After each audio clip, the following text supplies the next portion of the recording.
الحمد لله حمدا على جزيل أعماله وعميم آلائه، وصلاة وسلاما على أفضل أنبيائه وأحب أصفيائه، أما بعد، فأعوذ بالله من الشيطان الرجيم.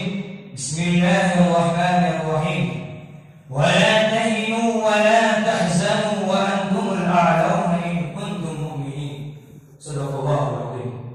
صدر کی وقار، معزز اساتذہ کرام، حضرات حکم اور حاضرین مجلس، آج میں آپ حضرات کے سامنے اس بزم خطابت کی جس موضوع پر لب کشائی کرنا چاہتا ہوں وہ وقت کا ایک اہم سوال ہے کہ ہندوستان کے مسلمانوں کا مستقبل روشن کیسے ہے؟ حضرات، یہ سوال وجہ ہے، لیکن میرا بھی تجھ سے ایک سوال ہے کہ آخر یہ انقلاب کیسے آئے؟ ہندوستان کے گلیوں میں آواز کیوں گونجی؟ کیا ہندوستان کی سرزمین نے شاہان مغلیہ خلجی و غوری کے 800 سالہ حکمرانی کو بھلا دیا؟ کیا اس بزم جنت نشاں کو دن یاد نہیں جب وہ انگریزی سامراج کے چنگل میں سکڑیں؟ یہ سرزمین ہے، بتاؤ تمہیں کس نے آزاد کرایا تھا؟ علم حریت کس نے بلند کیا؟ تحریک آزادی کے بانی شیخ الہند کون ہے؟ مجاہد آزادی مولانا حسین احمد مکی کون ہے؟ قائد آزادی مولانا ابوالکلام آزاد کون ہے؟ مولانا محمد علی جوہر کون ہے؟ یہ سب کے سب کون ہیں؟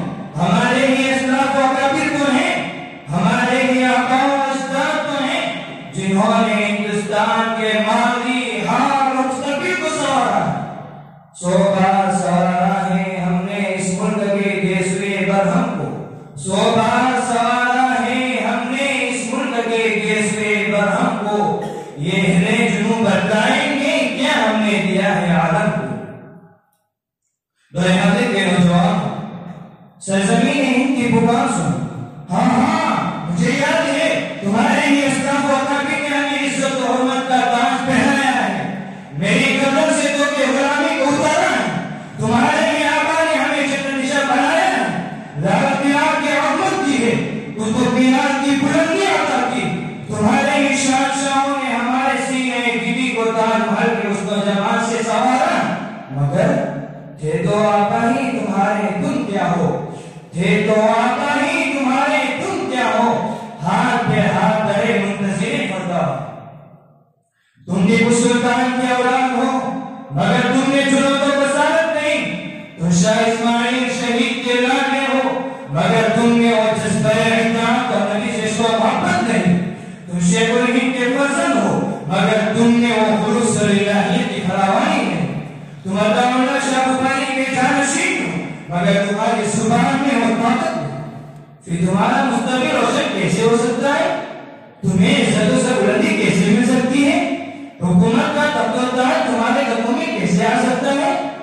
جبکہ تم نے اپنے ماضی کو بھلا دیا، تم نے آقائے دو جہاں سید الکونین صلی اللہ علیہ وسلم کے اسوہ حسنہ کو بالائے طاعت رکھ دیا، فاروق اعظم اور خالد بن ولید کے طریقے انکار کو چھوڑ دیا، تم نے صلاح الدین ایوبی اور ٹیپو سلطان کی تاریخ کو بھلا دیا، پھر تمہارا مستقبل روشن کیسے ہو سکتا ہے؟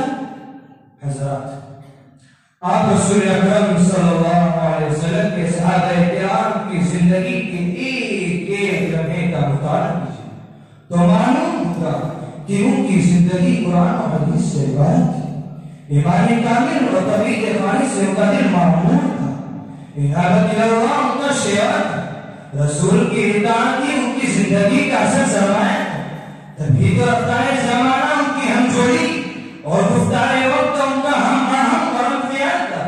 اسی حقیقت کو اشارہ کرتے ہوئے علامہ اقبال نے کہا تھا، یہ سحر جو کبھی فردا ہے کبھی ہے نمروز، یہ سحر جو کبھی فردا ہے کبھی ہے نمروز، نہیں معلوم کہ ہوتی ہے کہاں سے پیدا، وہ سحر جسے لرزتا ہے شبستان وجود، وہ سحر جسے لرزتا ہے شبستان وجود، ہوتی ہے بندر مومن کی آواز سے پیدا۔ عزیز ساتھی، حق مدار قدم قدم پر چلتے رہے، انتقام عروج کے مناظر طے کرتے رہے، کیسر و کسرا کی سلطنت کے پرچے اڑاتی ہے. یہود و نصارہ کو دلیل وقار اور مشرکین مکہ کو ہزیمت سے دوچار کیا اور فتح و نصرت کا علم لہراتی ہوئے افریقہ کے صحراؤں بیابانوں اور اندلس کے پہاڑوں تک پہنچ گئے، جن کے بارے میں اقبال مرحوم نے کہا ہے: دو نیم ان کی ٹھوکر سے صحرا و دریا، دو نیم ان کی ٹھوکر سے صحرا و دریا، سمٹ کر پہاڑ ان کی حیبت سے آئی. اے غازی یہ تیرے پراسرار بندے، اے غازی یہ تیرے پراسرار بندے، جنہیں تُونے بخشا ہے دھوکے خدائی. محترم حضرات، یہ افسانہ نہیں، حقیقت. لیکن آج ہم نے اسلام کا قانون چھوڑ دیا ہے، قرآن سے تعلق توڑ لیا ہے، رسول عربی کا دامن چھوڑ دیا ہے، اور آج ہم نے دنیا کو سب کچھ سمجھ لیا. تو پھر ہمارے مستقبل کا ستارہ کیسے درخشاں ہوگا؟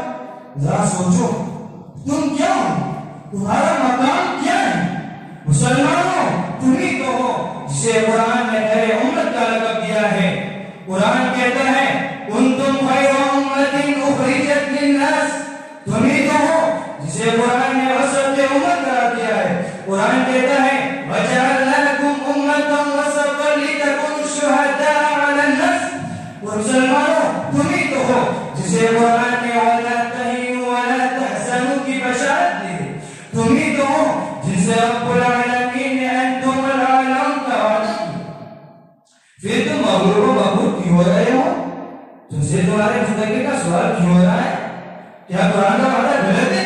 نہیں نہیں، قرآن کا وعدہ سچا ہے، اللہ کا وعدہ پکا ہے. اٹھاؤ تاریخ دیکھو، جب تک تم میرے امت کے فریضے کو انجام دیتے رہیں تو تم ہی امامت و قیادت کے منصب پر فائز ہیں. گلشن جامعہ کے بلبلوں، آج اسلامی تاریخ پکار پکار کر کے رہی ہے کہ ہندوستانی مسلمانوں، اگر تمہیں اپنے مستقبل کی فکر ہے تو اپنے اندر تبدیلی پیدا کرو. اگر تبدیلی علم کی تعلیم اور پیس کے تمدن سے پیدا نہیں ہو بلکہ اس تہذیب اور تمدن سے پیدا ہوگی جس نے زمانے جاہلیت کو غیر القرون بنا دیا تھا، جس نے حکومت کا تاج ان کے سروں پر رکھ دیا تھا. آج ہمیں بھی اسی تہذیب اور تمدن کو اپنانا ہوگا. بندگی اور سب بندگی کے وعدے کو حق کو نبھانا ہوگا. بس وکیل میں اس پیغام کے ساتھ رخصت ہوتا ہوں. اٹھ کے ابس میں جہاں کا اور ہی انداز ہے، اٹھ کے ابس میں جہاں کا اور ہی انداز ہے. مشرق و مغرب میں تیرے دور کا آغاز ہے. وما علینا